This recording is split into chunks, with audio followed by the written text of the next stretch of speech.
Christmas പരീക്ഷാ ചോദ്യപേപ്പർ ചോർച്ചയിൽ MS സൊല്യൂഷനിലെ 2 അധ്യാപകർ കസ്റ്റഡിയിൽ. കോഴിക്കോട് ക്രൈംബ്രാഞ്ചാണ് ഇവരെ കസ്റ്റഡിയിലെടുത്തത്. റിയാസ് ഉണ്ട്. റിയാസ്, സംഭവം നടന്ന് മാസങ്ങൾ കഴിഞ്ഞതിന് പിന്നാലെ ഇപ്പോൾ MS സൊല്യൂഷനിലെ 2 അധ്യാപകർ കൂടി കസ്റ്റഡിയിലായിരിക്കുന്നു. വിവരങ്ങൾ എങ്ങനെയാണ്?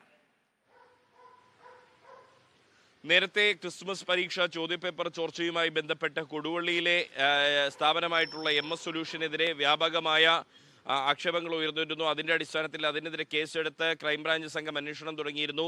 സർക്കാർ സംവിധാനങ്ങളെപ്പോലും വെല്ലുവിളിച്ചുകൊണ്ടാണ് യൂട്യൂബ് ചാനലിൽ MS സൊല്യൂഷന്റെ യൂട്യൂബ് ചാനലിൽ പരീക്ഷ നടന്നുകൊണ്ടിരിക്കെ ഈ ഒരു പോലീസിന്റെയും ക്രൈംബ്രാഞ്ചിന്റെയും അന്വേഷണം നടക്കുന്ന വേളയിൽ തന്നെ അതിന്റെ ഉടമയായിട്ടുള്ള CEO ആയിട്ടുള്ള മുഹമ്മദ് ഷുഹൈബ് ഈ പരിപാടിയുമായി പ്രഡിക്ഷൻ ക്വസ്റ്റ്യൻ, അതായത് നേരത്തെ തന്നെ കുട്ടികൾക്ക് ചോദ്യം മനസ്സിലാക്കി കൊടുക്കുന്ന അല്ലെങ്കിൽ പറഞ്ഞു കൊടുക്കുന്ന ഒരു സാഹചര്യം ഉണ്ടായിരുന്നു. അതിൽ ഷുഹൈബിൻ്റെ ഉൾപ്പെടെയുള്ള മുൻകൂർ ജാമ്യാപേക്ഷ കോടതി പരിഗണിച്ചിരുന്നില്ല. അതിന് പിന്നാലെയാണ് ഇപ്പോൾ ഈ 2 അധ്യാപകരോട്, അവിടെ ഇയാളുടെ കൂട്ടാളികളായിരുന്ന 2 അധ്യാപകരോട് നിരന്തരം ചോദ്യം ചെയ്യലിന് ഹാജരാകാനായി ആവശ്യപ്പെട്ട് ക്രൈംബ്രാഞ്ച് സംഘം നിരന്തരം നോട്ടീസ് നൽകിയിരുന്നു. പലതവണ അവർ ഇവിടെ ചോദ്യം ചെയ്യലിനെത്താതെ ഒളിവിൽ കഴിയുന്ന ഒരു സാഹചര്യം ഉണ്ടായിരുന്നു. അവരെയാണ് ഇപ്പോൾ ക്രൈംബ്രാഞ്ച് സംഘം കസ്റ്റഡിയിലെടുത്തിരിക്കുന്നത്. ഇവരെ വിശദമായി ചോദ്യം ചെയ്യും.